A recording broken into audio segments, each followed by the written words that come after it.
Muy buenos días a toda la República Dominicana. Un saludo muy especial para las personas que nos sintonizan a esta hora de la mañana a través de Colorvisión y nuestro canal de YouTube, Espejo 360. Doctor, buenos días. Buenos días, hermano. ¿Cómo se siente? Muy bien, doctor. Comenzó la carrera por la dominación dentro del PRM y por la candidatura presidencial de ese partido. Parece ya incontrolable esa situación.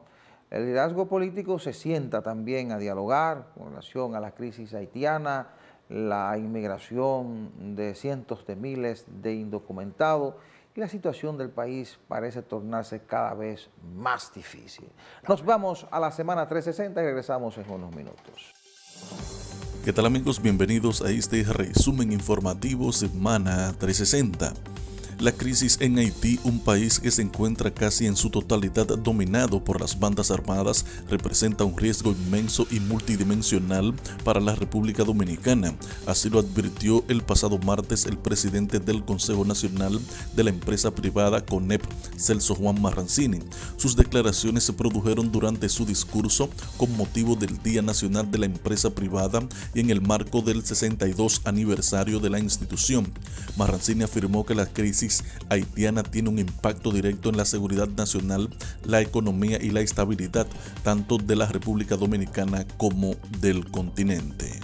El presidente Luis Abinader y los exgobernantes Leonel Fernández, Hipólito Mejía y Danilo Medina firmaron una carta conjunta dirigida al mandatario estadounidense Donald Trump, solicitando su apoyo firme y urgente a la propuesta del secretario general de las Naciones Unidas para transformar la actual misión multinacional de apoyo a la seguridad en Haití en una misión híbrida con liderazgo logístico y operativo directo de las Naciones Unidas, ONU.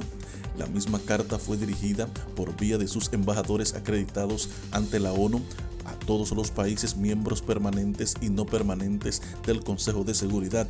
La misiva, fechada el 30 de mayo de este año 2025, fue enviada a Trump a través de la embajadora Dorothy Shea, representante permanente en funciones de Estados Unidos ante las Naciones Unidas, y destaca la gravedad del territorio en Haití desde el asesinato del presidente Jovenel Moïse en el año 2021. A marzo de 2025, las pérdidas totales acumuladas de las empresas distribuidoras de electricidad alcanzaron el 39.0%, es decir, por cada 100 gigawatts hora de energía comprada, las EDES perdieron el equivalente a 39 gigavatios hora, según el último informe de desempeño del Ministerio de Energía y Minas. En ese mismo periodo, las EDES compraron 4.543.4 gigawatts hora, de los cuales 1.682.8 gigawatts hora no pudieron ser facturados y por lo tanto representaron energía perdida. En lo que va del año 2025, de enero a mayo, la Dirección General de Impuestos Internos ha recaudado 397.837.8 millones de pesos, cifra que representa un incremento de 7.5% en comparación con el mismo periodo del año anterior. La información la ofreció el director de la DGI, Luis Valdés Vera, quien explicó que la institución ha registrado una sólida trayectoria de crecimiento en las recaudaciones tributarias desde agosto del año 2020 hasta la fecha, con un monto acumulado que asciende aproximadamente a 3.4 billones de pesos. El uso de cuentas de pago electrónico continúa en ascenso en la República Dominicana, con más de 665,000 usuarios registrados hasta marzo 2025, según datos presentados por la Asociación de Bancos Múltiples ABA, al resaltar los esfuerzos del sistema financiero nacional por favorecer la bancarización utilizando las innovaciones tecnológicas. De acuerdo a la nota de prensa, durante el periodo del año 2023-2024, el volumen de transacciones a través de cuentas de pago electrónico aumentó en 3.9 millones, pasando de 2.1 millones de operaciones en 2023 a 5.9 al cierre del año 2024, lo cual representó un 188% de incremento durante dicho periodo. La Asociación Dominicana de Administradoras de Fondos de Pensiones informó que entre enero y mayo de 2025, los afiliados de las AFP miembros ganaron de forma consolidada unos 34.235 millones de pesos gracias al rendimiento de las inversiones realizadas con sus fondos de pensiones, pese a fluctuaciones que han provocado menores rendimientos que se reflejan en las cuentas de capitalización individual. Autoridades y empresarios asistieron el pasado jueves al lanzamiento oficial del Hotel Viva Miches, el sexto complejo que la cadena hotelera Wyndham Resorts abre en el país, tras haber realizado una inversión de $80 millones. El complejo turístico, todo incluido, cuenta con 538 habitaciones en su primera fase de operaciones, con proyecciones a una segunda en la que ampliaría su capacidad hasta 750 habitaciones para una inversión total de $130 millones. Al encabezar el acto inaugural, el presidente Luis Abinader destacó que este proyecto se suma a otros 2 hoteles ya operativos, así como a 3 que aún están en construcción. Hasta aquí el resumen informativo Semana 360, informó Joaquín Caraballo.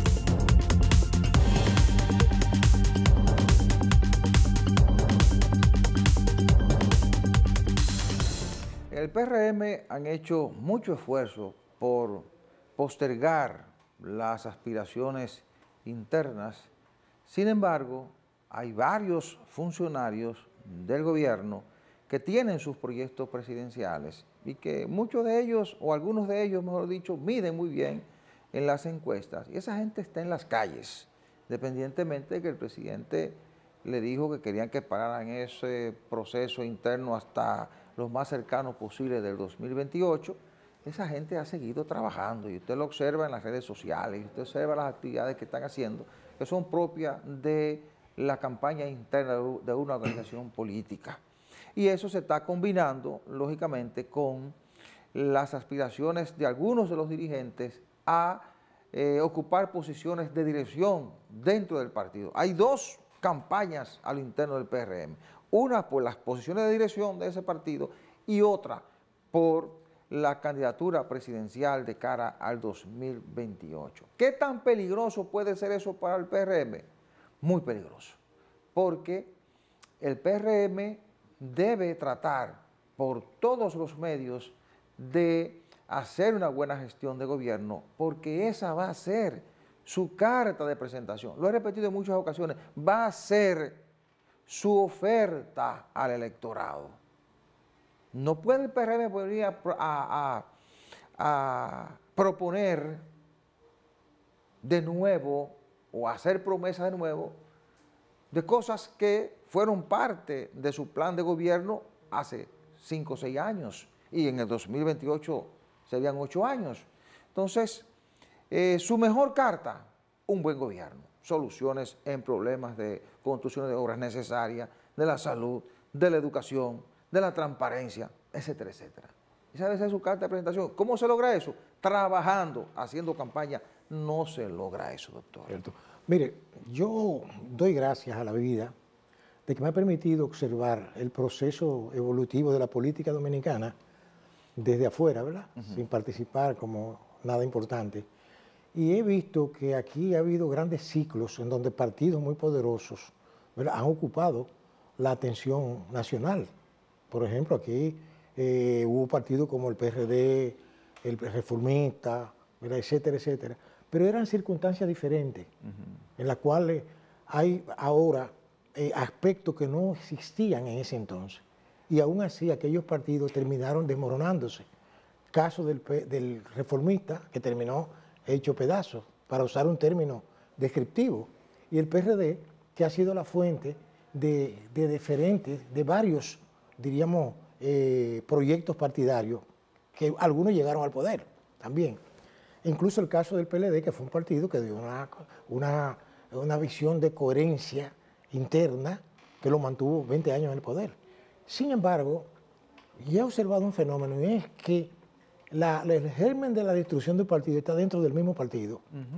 Por ejemplo, el PRM es un partido diríamos, que se formó de una manera que no es un proceso político, sino por diferencias internas entre líderes, Claro. a tal punto que usted no dice, que ahora la gente dice, el PRM, antiguo PRD. Por lo mismo que se formó Fuerza del Pueblo. ¿Usted comprende? Sí, claro. Este es un proceso de Y división. por eso mismo se formó el PLD, ¿eh? Claro que La sí. diferencia con Peña Gómez, Juan Bosco con Peña Y Gómez. eso, Mira, que, sí. que usted no menciona otros que se formaron junto con el PLD, Sí, sí, claro. Acción Democrática, el que sé yo, que el otro por acá. Entonces, sin embargo, no toman en cuenta a alguien que al final de cuentas decide, que es el pueblo llano. Por ejemplo, usted dirá, bueno, pero que el pueblo vota lo que le dicen, sí, pero las cosas han cambiado.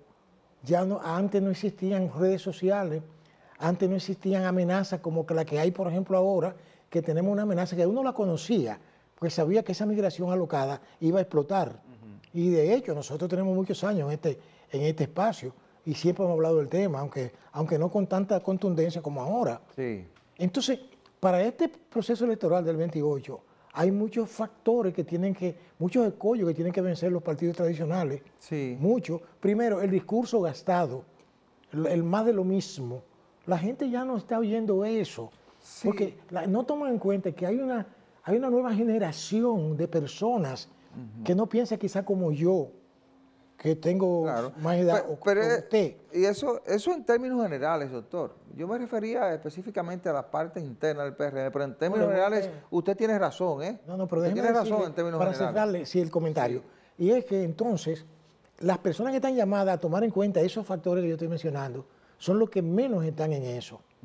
Porque están pensando en ellos. Claro. Entonces, cada cual tiene un proyecto político dentro del propio grupo, y eso es una señal de división irreversible. En el Eso es PRM, así. en el PRM, quien tiene una cuota de responsabilidad importante en el proceso de dirección y conducción de lo que ha comenzado a vivir el PRM es el presidente Luis Abinader. Primero, por su condición de presidente de la República, y segundo, por su condición de líder de ese partido, pues se ha convertido en el líder de ese partido. El hecho de haber sido candidato en 2 procesos electorales, haber ganado, en 3 procesos electorales, haber ganado en 2 de ellos, Sí.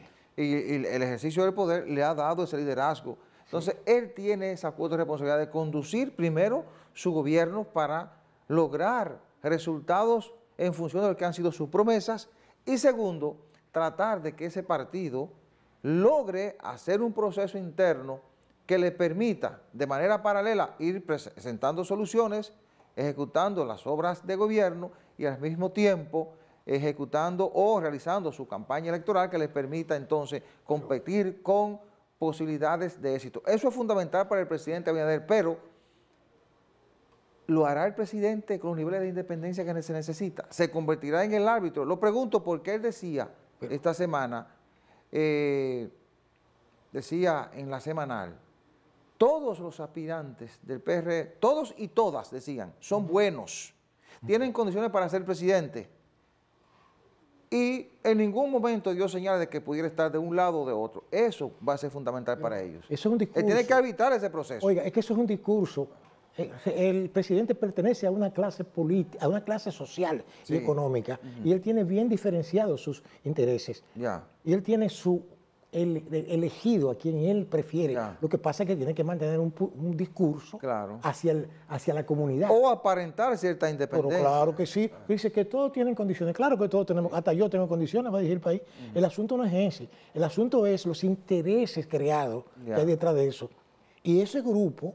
¿Y usted tiene alguna señal que pueda, que nos conduzca pero, allá que hacia donde está él? pero la persona que él preparó, cuando él habla en plural, realmente en singular, él dice, todos están preparados a gobernar, pero la única que está preparada a gobernar es la vicepresidenta, que él la entrenó. Creo que usted me está siguiendo. Él la entrenó, o sea que esa es la candidata de él. Eso es lo que yo veo. Pero partiendo de su lógica, para ser presidente hay que entrenarse como vice. Bueno, es lo que... Sin no, embargo, hay que estar en el ambiente. usted revisa la historia y la gran mayoría de los presidentes no han sido vice. No es eso, es que eso, porque yo le dije ahorita, por eso me gusta hablar de la historia, porque es que las circunstancias en cada momento son diferentes. Ya. Por ejemplo, Pues mire, Leonel Fernández llegó al poder por las circunstancias que hubo en esa década. Está bien, pero lo que le quiero decir ¿Usted es entiende? que en el marco de la realidad que vive el PRM, Sí.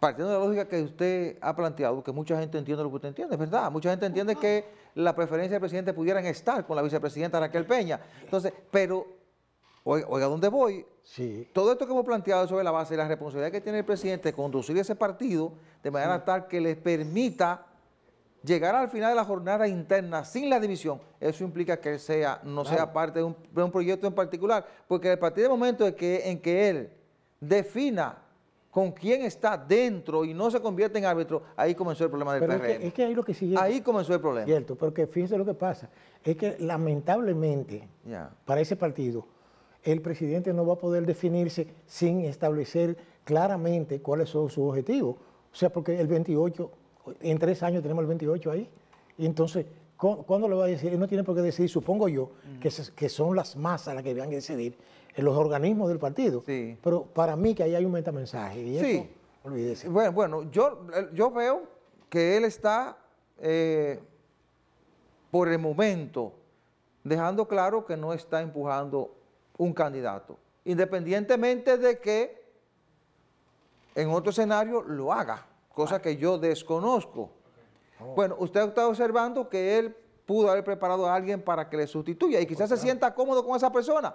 Pues eso es lo que dice mucha gente, se siente cómodo con esa persona. Mire, brevemente, cada uno de esos aspirantes ahora, representa un sector. Doctor, sí, eso lo sabemos, todo el mundo representa intereses aquí. Ahora, doctor, si el presidente Abinader toma partido con uno de los candidatos, no lo va a hacer. Hay problemas. No lo va a hacer. Le estaría poniendo el poder en bandeja de plata a la oposición política.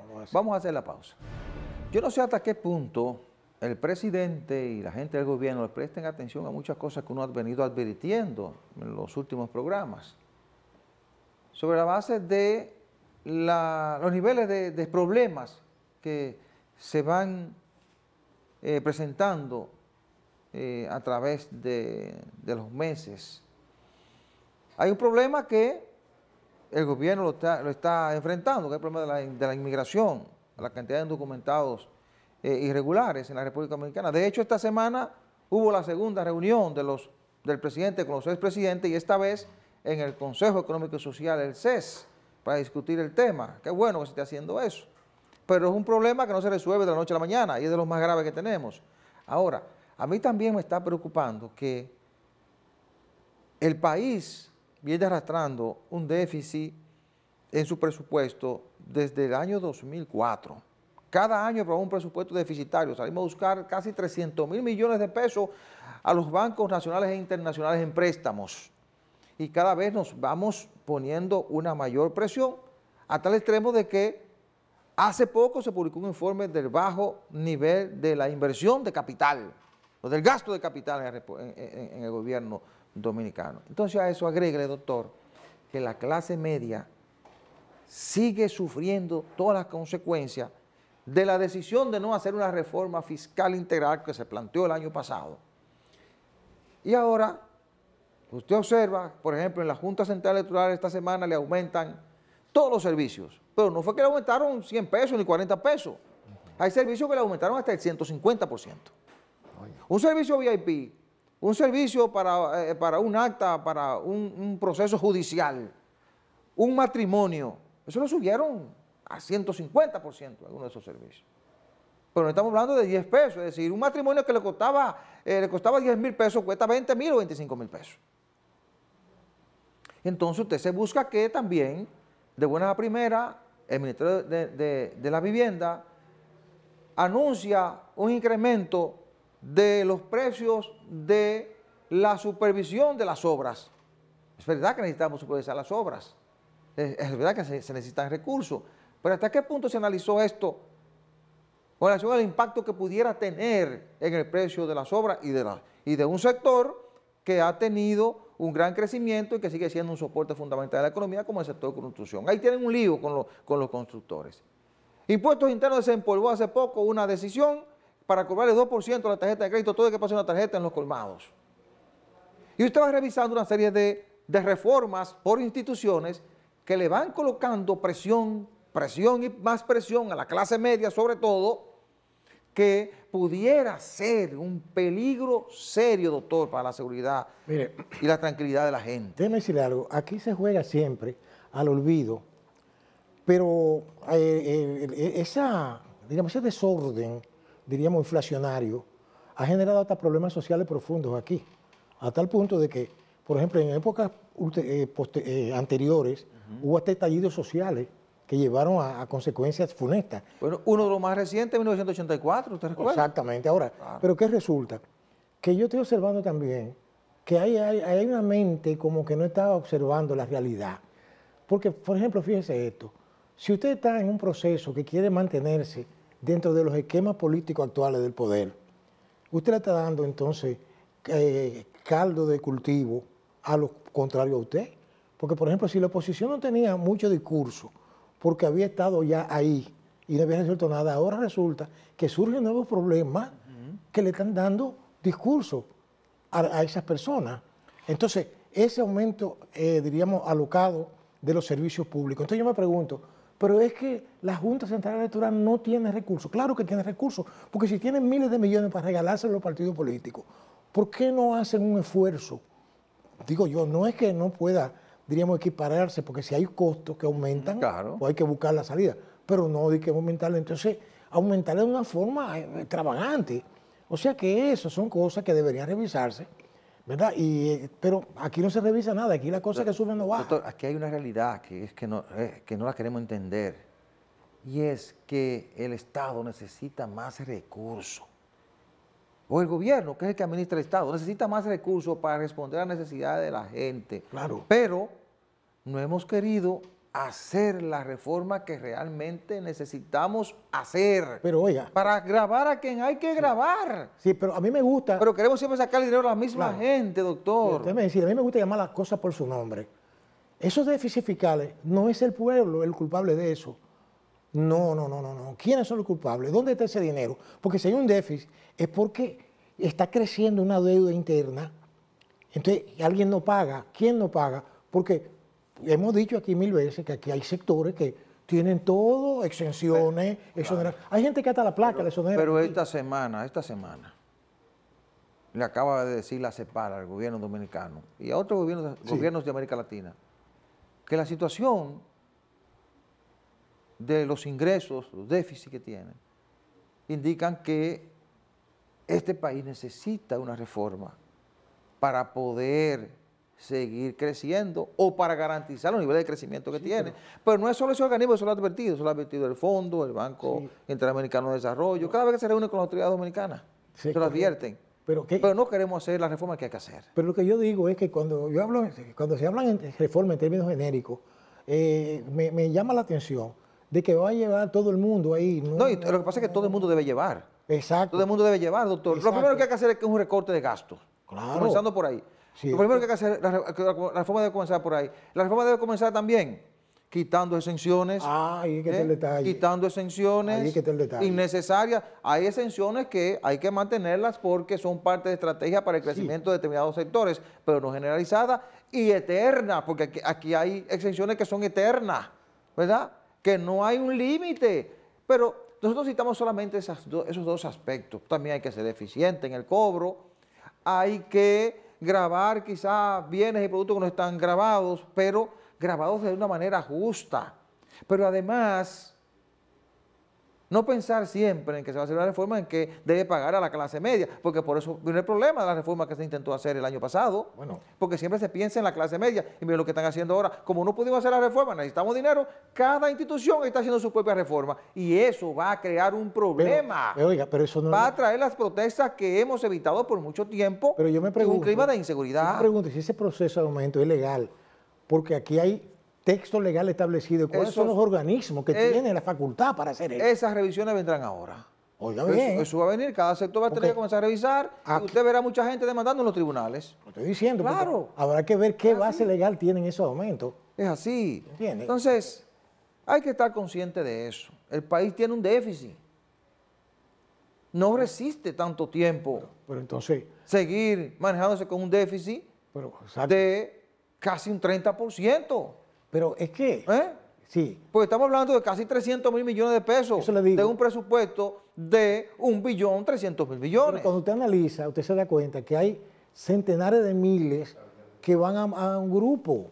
Sí. Y que gastos innecesarios. Bueno. Sueldos lujosísimos. Si queremos mantener la paz, la tranquilidad, ese clima que nos permite atraer inversiones, vivir aquí con tranquilidad, vamos a pensar en hacer ajustes dentro de lo razonable, no querer hacer reformas que te den lo que quizá tú deberías buscarlo de otra forma, que querer sacárselo a la gente del bolsillo. Exacto. Entonces, vamos a hacer la reforma en el marco de lo justo o hacer ajustes y pensar en una reforma general.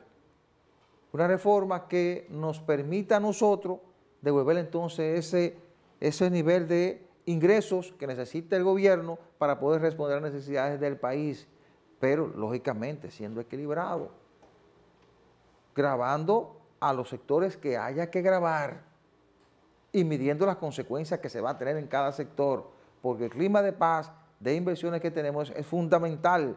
Y cuando usted presiona mucho a la gente, ¿qué hace la gente? Se te tira a la calle a protestar y se pierde lo que te ha costado mucho tiempo alcanzar. Vamos a hacer la pausa y venimos con la entrevista del día. Bien, nos acompaña el ingeniero Héctor Guzmán, vicepresidente del Partido Revolucionario Dominicano, un hombre conocedor de la política dominicana, un observador, un estratega de la política. Héctor, bienvenido a Espejo 360. Bueno, saludo aquí entre amigos. Un tiempecito que no venía por ahí. Héctor, ¿cómo observa el panorama político en estos momentos? Mira, lo primero que hay que entender es que de cara a las elecciones estamos muy lejos. Sí, estamos lejos. Todavía faltan muchas cosas por decir. Pero los partidos están en una dinámica interna. Claro, ¿Cómo va claro. eso? Yo te diría que cada partido está con su agenda. Sí. Si tú analizas, por ejemplo, en el caso de nosotros del PRD, comenzando, nosotros estamos concluyendo una etapa de un levantamiento, una evaluación que estamos haciendo de los organismos partidarios a nivel de cada distrito, de cada municipio que tenemos, y además una especie de consulta con la dirección para hacer lo que se llama una actualización de esos organismos de dirección, y en el caso de que haya algún dirigente o que se murió, o que se fue a otro partido o lo que sea, nosotros o alguien que quiera ingresar, hacer como una actualización de la dirección para lo que es este año 25, concluir con lo que tenemos en cada distrito, en cada municipio, en cada provincia, en el exterior, en la comisión política y en la comisión presidencial. Eso se llama actualizar los organismos de dirección, que es un proceso que la propia ley establece de partido y que hay que depositar en la Junta, lo que llaman la actualización de los organismos de dirección y el padrón electoral cada año. Entonces, nosotros estamos en eso, estamos concluyendo. Esa es la tarea que tenemos por delante, porque hemos dicho que lo primero que hay que hacer de cara a la jornada del 28 es organizar la casa. Sí. Es como quien dice tú, armar tu equipo, tu estructura. Y en eso estamos. Si te vas al PRM, que es el partido de gobierno, tiene una situación diferente. El PRM está ahora mismo en un proceso, dos procesos juntos. Sí. Como ellos tienen que elegir la dirección, la directiva, vamos a decir, las autoridades en el año que viene, El 26. tiene un proselitismo interno con eso, pero también tiene el proselitismo interno con relación a las candidaturas del 28. Algo delicado que para un partido de gobierno, porque eso le distrae de las labores de gobierno. Y uno no puede ver la situación interna del PRM, cómo pueda terminar eso, son dos procesos juntos, con la gestión de gobierno. Sí. Porque la mayoría de la gente que se ve involucrado en ese tipo de aspiraciones abandona en gran parte la gestión de gobierno, y la mayoría de esa gente son funcionarios. Con el agravante de que el propio presidente prácticamente incentivó eso cuando llamó a reunirse a los aspirantes presidenciales. Entonces eso se ha desatado. Y penoso, pero algo es un proselitismo de tiempo que la ley prohíbe. La ley electoral, la ley de partido. O sea, la Junta tendrá que tomar decisiones importantes, porque si se le va de la mano eso, imagínate. Aquí estamos hablando de candidatura presidencial. Pero si en un partido cada quien que aspira a senador, a diputado, a alcalde, también comienza a hacer campaña, bueno, pues el país, prácticamente un año después de unas elecciones, se vería en campaña, y eso afectaría mucho la situación del país. Es decir, que esa es la situación del partido de gobierno, que cuando tú analizas el gobierno está en una situación muy delicada, porque ese panorama interno que tiene ese partido, entonces tiene una gestión de gobierno con grandes dificultades. El tema Haití, que lo sabemos que es el principal problema del país. El tema, ahí vemos que la propia ejecutoria del gobierno en cuanto a inversión de capital, es decir, en obra, eso se ha caído. O sea, en el presupuesto estábamos hablando de un 2.5% del PIB, que es lo más bajo en toda la historia. Muy baja. Y ni siquiera eso se está cumpliendo. Cuando tú evalúas la ejecución presupuestaria de enero a abril Oye, en inversión de capital en obra, 13.000 millones menos que el mismo periodo del año pasado. Es decir, eso es un golpe a la dinámica económica. ¿Qué puede representar eso para el país, Héctor? Gravísimo, porque eso significa que la situación económica cada vez está más explosiva. Y algo que tú estás viendo es que revela claramente que el gobierno no tiene dinero para ni siquiera ejecutar los proyectos que comenzó y los proyectos que prometió. Que tuve en esta semana en el periódico Diario Libre que hay una información del Ministerio de Economía y Desarrollo que te dice que un 85% de los proyectos que ellos tenían presupuesto lo sacaron del presupuesto. Y cuando tú dices que lo sacan, es decir, estamos hablando que para el mismo periodo de enero a abril, enero-marzo, en el 24, tenían presupuestado una inversión de cerca de 52.000 millones de pesos. Y esa programación, para ese mismo periodo, lo bajaron a 12.000 millones. Es decir, una caída de un 80%. Sí, grande. En cuanto a la programación. Y cuando tú dices, ¿por qué ellos hacen esa reducción? ¿Es por problemas de trámite? No, porque no tienen recursos. Entonces prefieren no poner en el presupuesto esos proyectos. Porque el proyecto que tú no pones en el presupuesto no se ejecuta. Y eso es un dato que te refleja eso.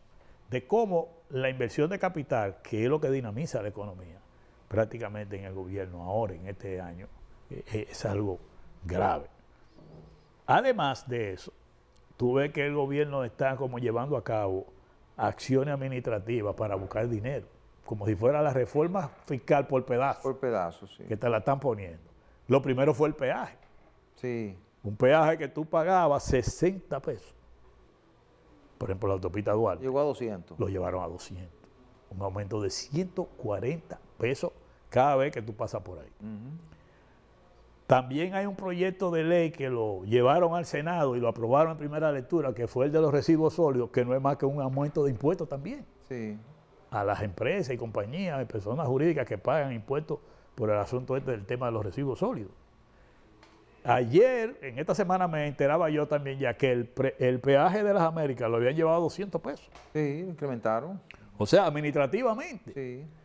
Y en el tema de la vivienda, Aumentó el Ministerio de Vivienda también. las tarifas por los servicios de licencia y todo eso, Pero aumentó la Junta. espérate, también aumento. Entonces tú te preguntas, en un panorama así, que es lo que tiene el gobierno por delante, y con la situación interna que tiene del partido, que los funcionarios se están metiendo al proselitismo político, es un escenario delicado para el partido de gobierno y para el país. Pudiéramos estar entrando a un momento peligroso para la tranquilidad y la seguridad de la gente, en la que pudiéramos regresar a los momentos de protestas callejeras, pues cuando la gente no soporta, sale a la calle a protestar. Bueno, ¿qué tan peligroso es el momento? Sí, hay indicios. Yo digo que estamos en una situación delicada y hasta peligrosa y compleja. ¿Por qué? Se comienzan a dar situaciones, por ejemplo, tú ves los productores de marisco, de pescado, de productos agrícolas, de pedernales y algunos sectores turísticos que entienden que están siendo afectados porque las inversiones turísticas que se están haciendo ahí no están tomando en cuenta esos sectores y lo están perjudicando. Tú viste las protestas que se produjeron también la semana pasada en Duvergé, Neiva, por ahí, por problemas de apagones y problemas de la carretera. También en San Francisco de Macorís, en la provincia de Duarte, el propio senador se pronunció contra los apagones y contra las situaciones que también se están dando por ahí. Y ya te estoy hablando del sur, te estoy hablando del norte. Aquí mismo tú vas a la zona colonial y ves cómo los residentes de la zona colonial están protestando por las inversiones que se están haciendo ahí, que no toman en cuenta lo que piensan los residentes y cómo le está afectando a los negocios pequeños que ellos tienen por ahí también. Y el tema de los apagones, el tema de la inseguridad ciudadana, que cada vez la gente se queja más. Todo eso te va pintando un cuadro peligroso y delicado, porque tú no ves una acción del gobierno que vaya dirigida a atacar esos temas, sino que hay mucho discurso, hay mucha retórica, pero a la problemática directamente de esa gente tú no la ves. Yo tuve acceso a un estudio, y eso es importante, profesor, este dato que yo voy a dar, que se hizo para el empresariado privado. Tú sabes que para el empresario privado se hacen una serie de estudios para ver cómo es el comportamiento de la ciudadanía, de manera que ellos puedan definir cómo pueden hacer campaña publicitaria para llegar al ciudadano. Y hacen estudios para investigar cómo está pensando, cómo está sintiendo el ciudadano. Y esto que yo estoy describiendo de la parte política se refleja en ese estudio.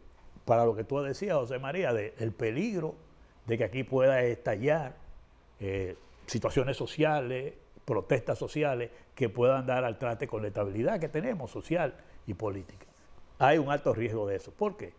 Ese estudio revela que más del 60% de los dominicanos entiende que el gobierno de Luis Abinader va a terminar peor que como encontró el país. Esa es la primera, sí, peor. ¿Un estudio dice sí, eso? Un 61%. Entiende que la situación del país va a ser peor que como la encontró. Primer dato. Segundo dato. La población dominicana encuestada entiende que ya no tiene esperanza en grandes proyectos que tú le anuncies, como solución de grandes temas. Ya la gente lo que está pensando es en la solución individual, en la solución particular. Peligroso. Del día a día. El día a día, la comida, la medicina, en eso que está la gente.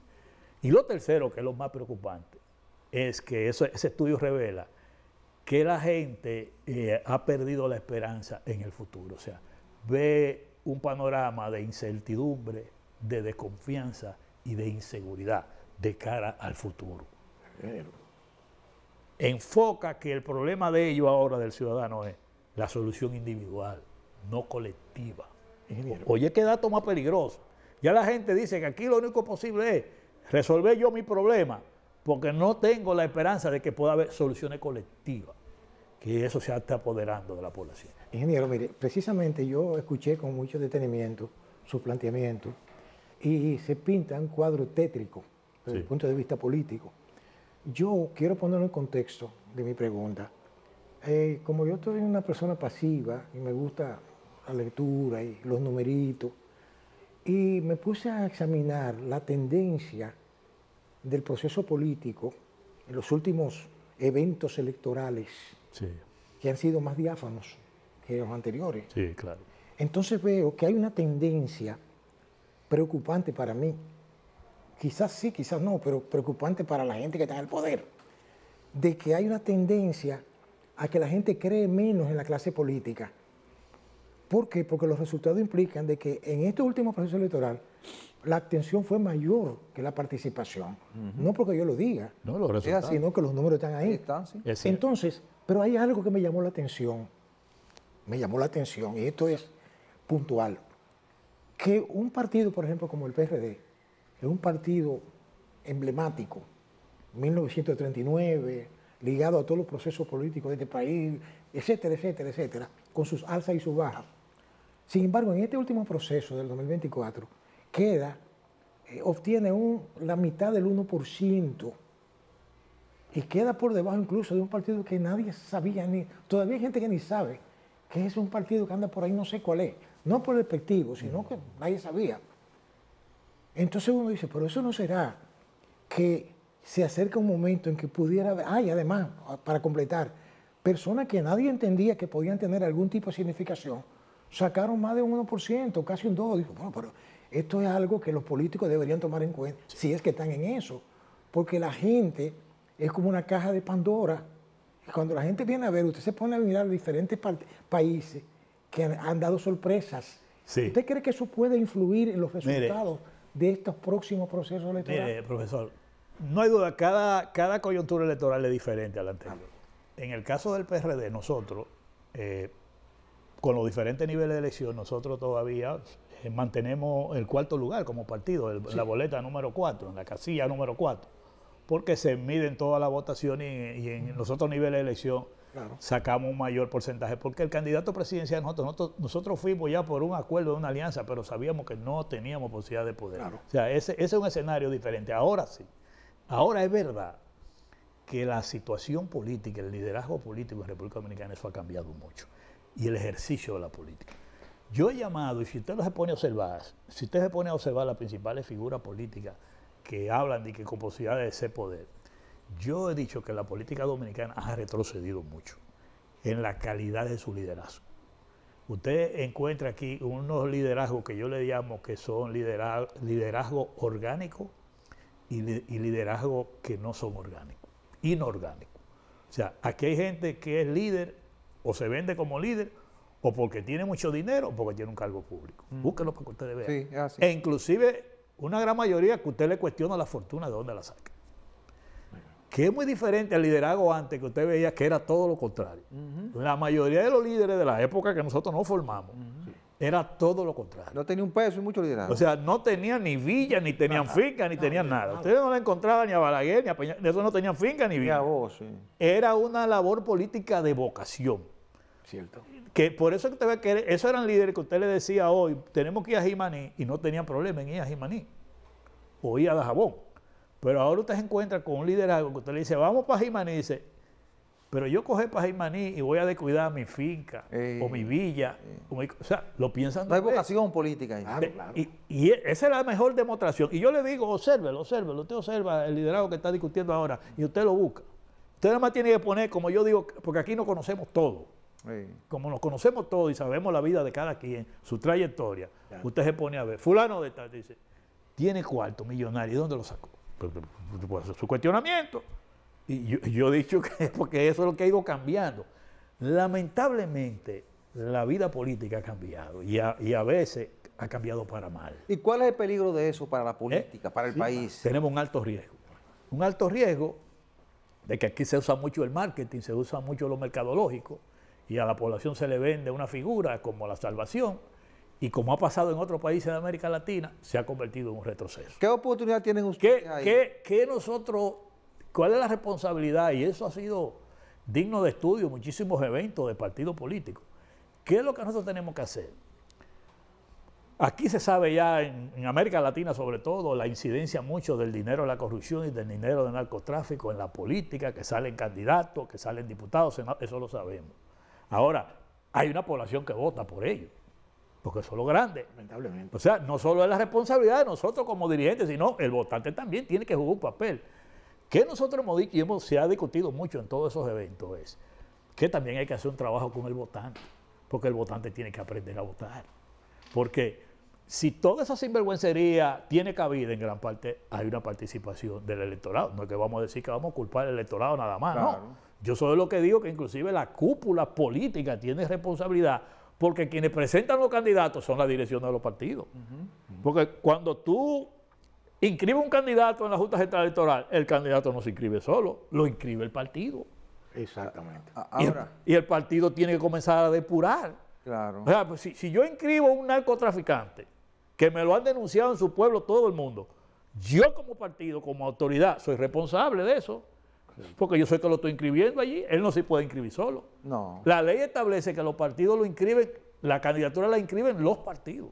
No, pero hay otro problema, Héctor, y es que ese individuo tiene sus derechos civiles y políticos. Sí. Que decir que si el partido lo inscribe, la Junta no lo puede desligar. Pero lo que te digo, pero el partido tiene su mecanismo de depurarlo, Claro. porque nosotros sabemos cómo se depura. Ahora, Héctor, en medio de esta situación, pues tienes razón, es verdad, en medio de esta situación, ¿qué cree usted que puede hacer la Junta Central Electoral? ¿Cree que está en capacidad de fiscalizar a los partidos y evitar que el dinero del narcotráfico entre a las campañas electorales? Porque está demostrado que sigue entrando. Sí, pero yo creo que eso es una debilidad del órgano electoral. El órgano electoral... Pero están en capacidad de hacerlo. Sí, ellos. están en capacidad y tienen hasta una unidad especializada para fiscalizar cómo tú usas el dinero y la fuente de los dineros. La tiene. Y hasta para fiscalizar el que no se haga el proselitismo a destiempo. Todo eso lo tienen. Una unidad para eso nada más. ¿Y qué falta entonces? Y mira que no lo aplican. Porque yo te voy a decir lo siguiente. ¿Tú sabes por qué aquí no se han generado problemas mayores con eso que estamos hablando? Porque los que son abogados, como usted sabe, César, sí. que si no hay una acción, ¿verdad? La justicia no actúa. Es decir, aquí hay gente que está violando la ley de partido electoral con un proselitismo de tiempo. Perfecto. Ahora, si no acciona uno, un político o de un partido determinado, la Junta tampoco va a decidir o ese tipo de cosas. Fíjate ahora lo que está pasando con el tema del PLD y el proselitismo. Sí, Que un dirigente accionó ante el Tribunal Superior Electoral. sí. Fíjate dónde está el tema. Frenó el asunto. Y frenó el asunto. Ahora, la Junta también por iniciativa propia puede accionar. Esa campaña de tiempo que tienen funcionarios del gobierno y que la tienen algunos dirigentes de la oposición, la Junta está obligada a frenarla y tiene cómo hacerlo. Sí, ingeniero, pero es que hay algo. Yo como abogado me pongo a darle, ¿verdad?, a procesar lo que ustedes están planteando. Pero es que esos son delitos electorales. Totalmente. Entonces, Y hay sanciones. pero exacto, pero entonces yo me pregunto, si es delito electoral, aquí se nombró, recuerdo yo, un procurador Sí. electoral. Sí. Eso es puro bla, bla, bla. Porque siempre lo dije, eso no funciona. Si no hay sanciones, ¿cómo la van a aplicar? Porque solamente el Ministerio Público puede actuar. Por ejemplo, mire, una de las sanciones que está establecida en la ley para esos aspirantes a destiempo es declarar inadmisible la candidatura. Oiga bien. Yo me río porque la Junta estará en capacidad de decirle al PLD su candidato no va. No va al gobierno, su Ahora, candidato lo no puede va. hacer, que si tiene el valor para hacerlo es una cosa, pero lo puede hacer. Lo puede hacer. Lo puede hacer porque la ley tiene los instrumentos, tiene todo ahí. Eso es lo que falta, valor, ¿verdad? Aplicar la ley. Valor. Aplicarla. Eso es como el asunto de... Por los compromisos no dejan. Mira, eso es como muchas leyes que hay aquí. Yo siempre he dicho que aquí el problema no es de leyes, es de aplicar las que hay. Y se necesita gente que esté dispuesta a aplicarla. Tú ves el problema del tránsito que tenemos nosotros, una gran parte, y del desorden que tenemos en esta ciudad, una gran parte de aplicación de la ley y los reglamentos que hay, que no tenemos autoridades que lo hagan. Héctor, Se necesita gente que tenga el valor de hacerlo. en medio de este panorama, ¿qué posibilidad tiene entonces un independiente? Te lo pregunto independientemente de que tú eres dirigente de un partido formal. No, la práctica real, mira. Yo no me gusta darle vuelta a las cosas. Mira, el sistema electoral, vamos a decir, el marco jurídico electoral en la República Dominicana, tú te vas a la Constitución, te vas a la ley, a los reglamentos, está establecido para que las candidaturas se canalicen por los partidos políticos, por ningún otro lugar. Ese es el modelo dominicano. ¿Qué quiere decir? Que cuando este Tribunal Constitucional tomó una decisión de que se puede canalizar una candidatura por una organización civil o una organización social, eso es un disparate, eso va contrario al modelo que tenemos nosotros. Aquí siempre han habido candidaturas que se llaman independientes, porque vamos a ver cuál es el concepto de independiente. Sí. Como está establecido en la ley ahora, en la norma dominicana de candidatura independiente, es aquellas personas que no pertenecen a partido y que quieren ser candidatos y tú lo canalizas por un partido. Yo viví muchos ejemplos. Cuando Jacobo Maluta y nosotros íbamos de Freddy Veragoico para que fuera candidato, porque se consideraba una persona independiente en ese momento. Cuando íbamos de Roberto Salcedo, igual para que canalizara. Cuando íbamos de José Joaquín Puello, que era del Comité Olímpico Dominicano, que no era activista. O sea, eso es lo que se considera una candidatura independiente, que quiere decir que si ese señor mañana gana una diputación, una senaduría, no está obligado a los regímenes del partido. Entonces, eso era. En la situación que estamos ahora, una candidatura independiente no va a tener ninguna posibilidad. ¿Por qué? Porque primero tiene que regirse por un partido, tiene que hacerlo. Si acogen la sentencia del Tribunal Constitucional o legislador y se inventan de que regularla, eso va a ir otra vez para el Tribunal Constitucional. Porque ¿qué pasa? No podrá ser alianza, porque la ley electoral establece que las alianzas son entre partidos, no entre candidatos. No podrá recibir financiamiento. ¿Por qué? Porque el financiamiento es para los partidos, no para las candidaturas. Oye bien, no podrá tener delegados tampoco como candidato, porque los delegados lo designan los partidos, no los candidatos. Fíjate que todo el régimen legal está basado en partido, no candidatura. Es decir, que ahí no hay salida. Ahí no tiene alternativa. El que quiera ser candidato con posibilidades, simplemente aquí hay 33 organizaciones políticas ahora mismo. Todavía los partidos dominan. Todavía los partidos dominan. Porque es que el régimen, el modelo dominicano está regido así legalmente. Ahora, aquí nunca se le ha impedido a nadie que sea candidato. ¿A quién se le ha impedido? Nosotros en la campaña pasada como PRD andábamos buscando candidatos. A nadie. Para postularlo. Ahora lo que pasa es que hay gente, como viví yo, que a mí me tocó estar buscando gente para que sea candidato, que cuando tú le dices, mira, para que tú saques, dice, ¿y cuánto me van a dar para la campaña? Héctor, muchas gracias. No es fácil la tarea tampoco. Muchas gracias, Héctor. Y aparecen unos personajes. Muchas gracias, Héctor. Gracias a Héctor Guzmán, vicepresidente del Partido Revolucionario Dominicano. Ustedes, gracias por su atención prestada. Cordial invitación para el próximo domingo a la misma hora y por este canal. Buena suerte, buenos días.